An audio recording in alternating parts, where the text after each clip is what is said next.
breaking news. Terror in Texas. We learned some shocking new details today about the timeline of that school shooting. Yeah, parents reportedly begged the officers to charge into the school while police waited outside. Here's a timeline of the terror events that happened on Tuesday. 11:28 a.m. The suspect crashes his truck, but that was not long after he shot his grandmother in the face. Well, after that crash, he then jumps out with a rifle and a bag of ammo. 11:40. He climbs a fence and walks into the school through an unlocked door. That's when he opened fire, and there was no police officer on campus. And 11:44, local police arrive. They enter the school, but they also take on fire, so they move back and then take cover. And then at 12:40, about an hour later, Border Patrol agents go in and they kill the man. After the timeline was released, police are facing even more questions today about if the 19 children and 2 teachers could have been saved. Fox's Lauren Blanchard has more on their response. A heartbroken Texas community is coping with the loss of nearly 2 dozen, plus trying to look for answers on what went wrong. As soon as they heard that gunshot, they should have rushed in. Texas authorities facing mounting criticism over how long the suspected gunman in Tuesday's elementary school massacre remained barricaded before authorities killed him. They don't make entry initially because of the gunfire they're receiving. But we have officers calling for additional resources. Everybody that's in the area, tactical teams. We need equipment. The state's Department of Public Safety says up to an hour may have passed. Onlookers reportedly urged police officers to storm the school. A lot of the parents were arguing with the police.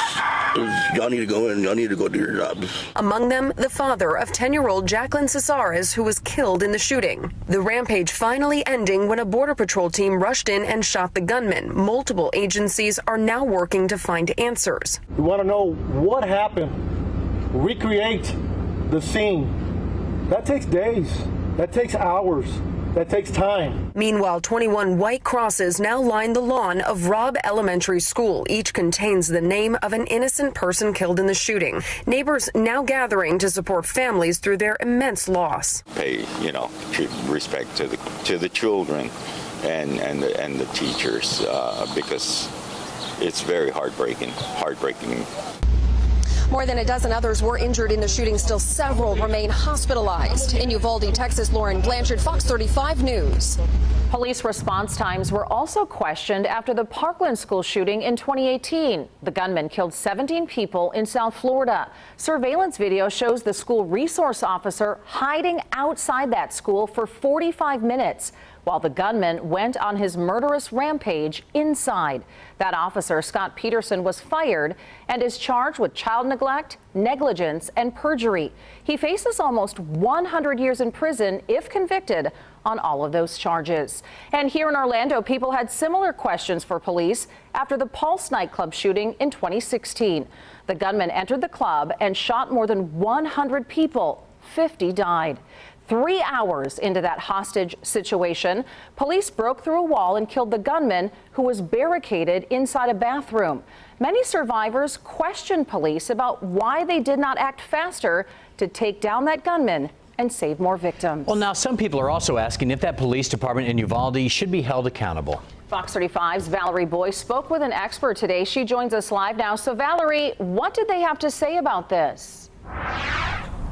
Hey there, Luann. Well, the law enforcement expert I talked to says after the Sandy Hook shooting in Newtown, Connecticut 10 years ago, officers were taught to go in immediately and not wait. Now, in Uvalde, Texas, the investigation shows law enforcement waited up to an hour before going into the school. In fact, there are reports parents and witnesses begged police to go into the school to stop the shooter. Some even suggested they take it upon themselves to attempt to overpower the gunman. The police expert I talked to with has questions about the law enforcement response. If you're the first guy or gal on scene, you're supposed to respond, and others will get there and they will back you up.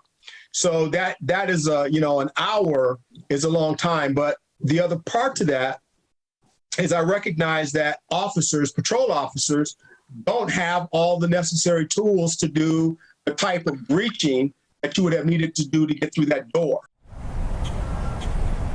An expert, Dave Thomas, says he's talking about breaking into a room with explosives and other tools. Live in Orlando, Valerie Boy, Fox 35 News.